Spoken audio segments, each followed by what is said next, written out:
Well, first, let me say thanks. I'm honored to be here. I'm more than a little intimidated by everything that I've heard over the last hour. I hope that, given that I come from a slightly different world, I hope that the stuff that I share with you guys has some value. Um, why do we want to work with adult learners? Well, we're working with learners from K all the way through adult with our Readability initiative. But adult learners are in particularly interesting to us because we first introduced liquid mode on phone. And I've heard multiple people say this afternoon that so many adult learners have only phones to read PDFs or anything else that they see online. And so in some sense, we went where the need was the greatest. And I can talk about that in a little while and even demo it as we go further. That's great. So what have you learned through that work, Rick, Well, so far? so far, we found all the holes and we found all the warts.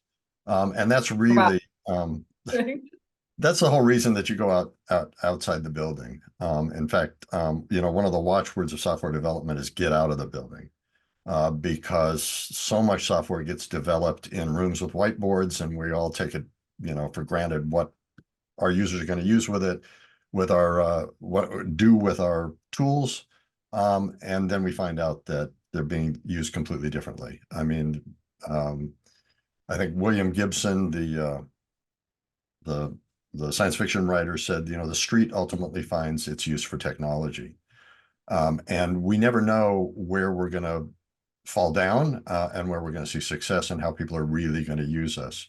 And all of the various pilots that we've done with Jen and Victoria and team have uh, provided sort of a light as to where we need to go next. All of Mhm. this has not been without its problems, and those problems are the biggest value. Solving the problems tell you what you need, the next steps that you need to take. And really, in talking to Adobe, when I talk to people at Adobe about what we need to do to make this even more successful, I am almost, well, people are getting sick of me saying Malawi. But I'm citing the Malawi project, the Maryland project, the stuff that we did in Wisconsin, um, as examples of how we need to make it better, and where we didn't deliver what we needed to. Hmm.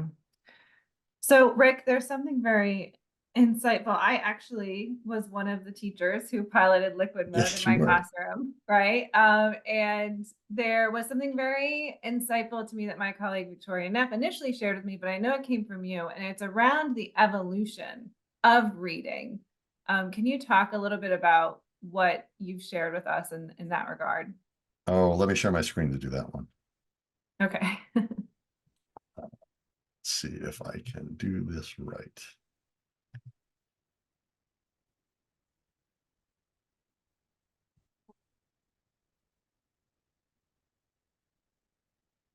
Tell me how I'm doing in terms of sharing. Are we seeing Looks good. a red screen? Yeah. Good. Okay, so let's talk about technology and reading. Starting in, let's say 1300, this is the first invention of movable type that we know about. Now, so this is Wang Zhen in China.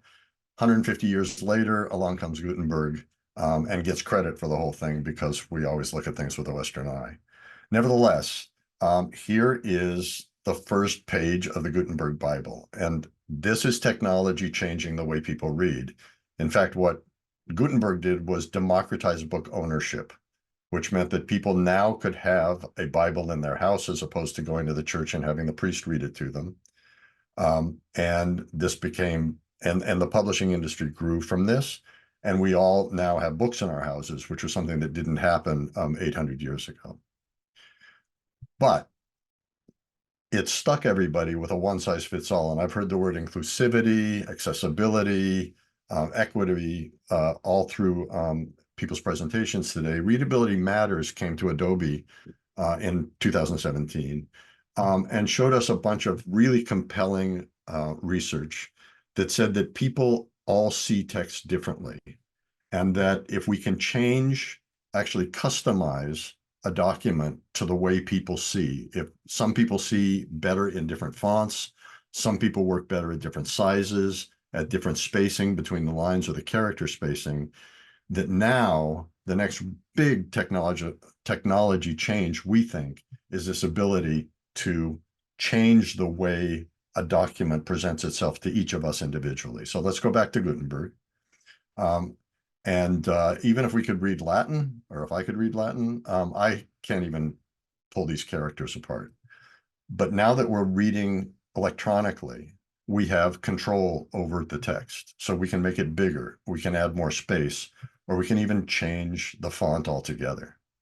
And you can see if we go from the top to the bottom, here's a dramatization of taking control of our text and how well it can accommodate differences in reading ability.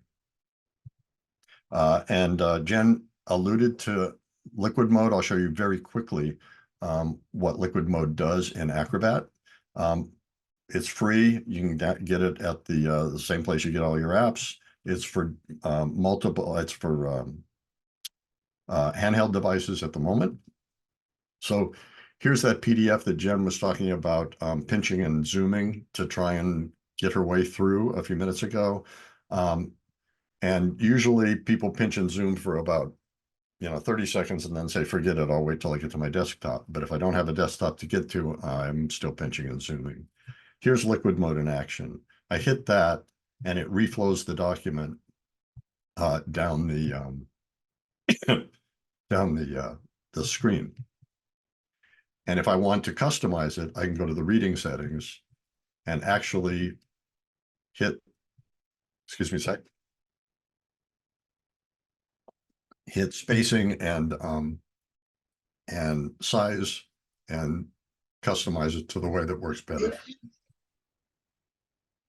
Okay, so this is the next step in taking technology and applying it to reading.